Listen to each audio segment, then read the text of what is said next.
trade rumor season has officially started to heat back up again.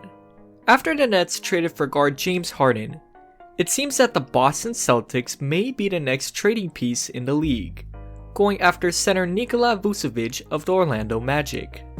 As a result, let's break down why the Celtics should absolutely do this trade, and what Nikola can bring to the Boston Celtics. Let's focus on the offensive end first with Nikola, because after all, this is where most of his damage and reputation comes from. Currently, so far this season, Nikola is averaging 22.5 points, a career high for him as well by the way, 11.2 rebounds and 3.5 assists per game, on 47.7% shooting from the field. So with this being said, the first area to the offensive end that Nikola would be able to help improve massively is the flow and movement on the court. Ever since Al Horford left, in all honesty, the Celtics have had a noticeable hole left from the playmaking 4/5. So far this season, the Celtics' assist percentage rate, which is the amount of baskets scored that comes from an assist, is the second worst in the league, at 54.4%. To put this into perspective, back when Al was on the Celtics, their assist rate was in the top 3, at 65.3%.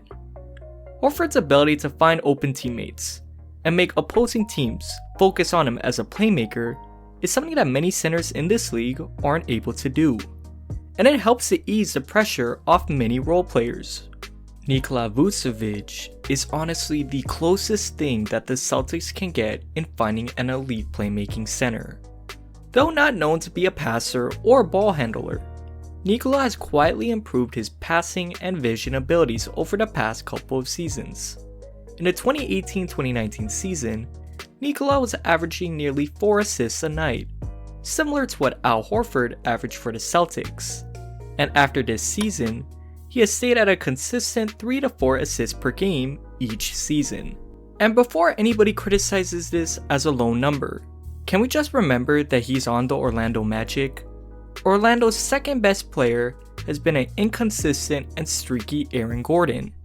Imagine what would happen if Nikola is being surrounded by players such as Jaylen Brown, Jason Tatum, and even Peyton Pritchard, who would all just be the players in the starting lineup alone.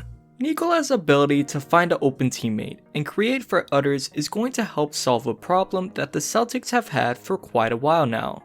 But Nikola's all-around game is something that is just too good to be passed up. Horford, as we discussed before, was known to be a great passer, but another element to his game that the Celtics have badly missed is his ability to spread the floor. During his tenure with the Celtics, Horford shot an average of 38.1% from 3, on around 3.5 attempts per night in 3 years. Daniel Theis, one of the Celtics' current centers, has tried to space the floor, and has shown some hints of it, but has only done it in small sample pieces. What I'm trying to say here is that if the Celtics do get Nikola Vucevic, this is going to be a guy who will take multiple 3-pointers a night, and making them at a pretty consistent rate. So far this season, Nikola is shooting a ridiculously good 43.3% from 3 on around 6 attempts a night.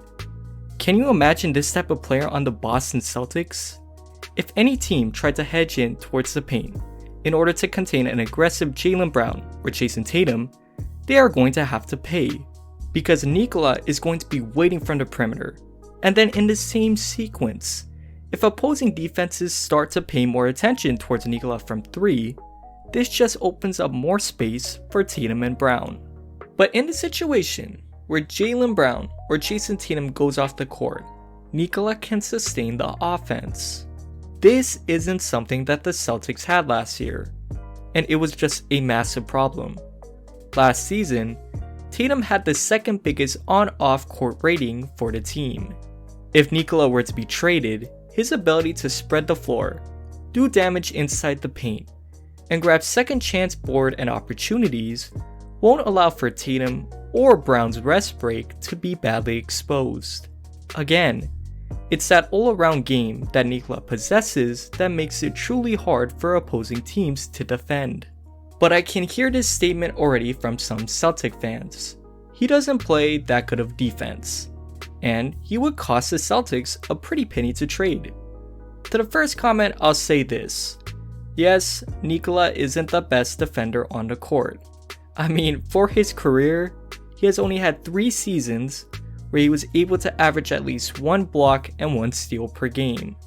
But with this being said, the reason why I'm not too concerned about this is that the Celtics do already have some great defenders in this position alone. Daniel Theis may be criticized by some because of his inability to guard true 5s at times, but people have to remember here that he is undersized at this position.